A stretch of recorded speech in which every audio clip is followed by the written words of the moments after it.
Hello, నేను మీ doctor బాలబాల జోసరి, consultant neuro specialist, మనవి hospitals, Vijayawada. చాలా మంది పేషెంట్స్ నాకు రెగ్యులర్ గా ఓపీడీలో వచ్చే వాళ్ళు మల్టిపుల్ సొమాటిక్ పెయిన్స్ తో వస్తూ ఉంటారు. జాయింట్స్ అన్ని పెయిన్ వస్తున్నాయి, మొత్తం వేళ్లు కానీ అన్ని నొప్పులు వస్తున్నాయి, మోకాల నుంచి భుజం నొప్పి, మెడ నొప్పి, నడు నొప్పి అని డిఫరెంట్ పెయిన్స్ తో ప్రెజెంట్ అవుతూ ఉంటారు.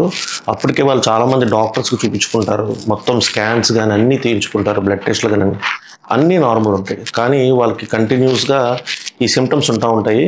వీటితో పాటు వాళ్ళు సరిగ్గా నిద్రలేకపోవటము, విపరీతమైన తలనొప్పి, కడుపు తిప్పుతున్నట్టు, ఏదైనా ఆహారం తీసుకున్నా కూడా వెంటనే మోషన్ అవటం, అంటే ఇరిటబుల్ బౌల్ సిండ్రోమ్ లాగా ఆ టైప్ సిమ్టమ్స్తో, ఒక్కొక్కసారి మర్చిపోతున్నాము, కొన్ని సైకాట్రిక్ కాంపోనెంట్స్ కూడా మనకి యాడ్ చేసి ఈ సిమ్టమ్స్తో మనకి ప్రజెంట్ అవుతారండి. ఈ సిమ్టమ్స్తో ప్రజెంట్ అయిన వాళ్ళకి స్కాన్స్ అన్నీ కూడా నార్మల్గానే ఉంటాయి. కాకపోతే మనం క్లినికల్గా చూసి మనం దాన్ని ఐడెంటిఫై చేసుకోవాలి. సో ఈ కండిషన్ని యూజువల్గా ఫైబ్రోమయాలజీ అంటాం అనమాట. ఈ ఫైబ్రోమయాలజీ అనేది మెయిన్గా కాజ్ ఏంటంటే, కొంతమందికి బాడీలో డోపమిన్, సెరటోనిన్ అనే ఒక న్యూరో ట్రాన్స్మిటర్స్ అవి తక్కువ అవటం వల్ల ఇట్లాంటి సిమ్టమ్స్ వస్తాయి. అంటే మెయిన్గా మనకి కండరాల నుంచి ఈ సెన్సేషన్, పెయిన్ సెన్సేషన్ అనేది బ్రెయిన్కి క్యారీ చేసే దాంట్లో ఇర్రెగ్యులారిటీస్ రావటం వల్ల అనమాట. అంటే సెన్సేషన్ అనేది కొంచెం ఎక్కువగా, పెయిన్ అనేది కొంచెం ఎక్కువ సెన్సేషన్ బ్రెయిన్కి క్యారీ చేయడం వల్ల ఇట్లాంటి సిమ్టమ్స్ వస్తాయి. చాలా మందికి ఏంటంటే ఇది మెయిన్గా ఐడెంటిఫై చేయలేక పాపం అందరూ బంధువులు కానీ వాళ్ళ ఇంట్లో ఉన్న వాళ్ళు కానీ ఈవెంట్ ఎప్పుడు కూడా ఈ నొప్పులు చెప్తా ఉంటుంది, ఎక్కడ పెడితే అక్కడ హాస్పిటల్కి వెళ్ళి మందులు వాడుతూ ఉంటుంది, ఇంకా తగ్గట్లేదు ఇంక ఏంటి అని చెప్పేసి వీళ్ళు ఫీల్ అవుతూ ఉంటారు.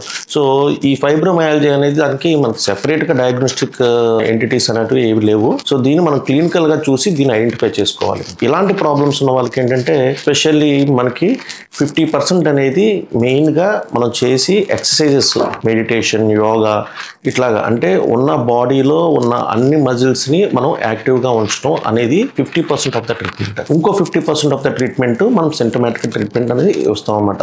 దీనివల్ల మనకి పేషెంట్కి కంప్లీట్ క్యూర్ అనేది రాదు, కానీ అట్లీస్ట్ మనకి 60 to 70% కంట్రోల్ అయితే వాళ్ళు తర్వాత వాళ్ళ లైఫ్ స్టైల్ అనేది హ్యాపీగా లీడ్ చేయడానికి అవకాశం ఉంటుంది. Thank you.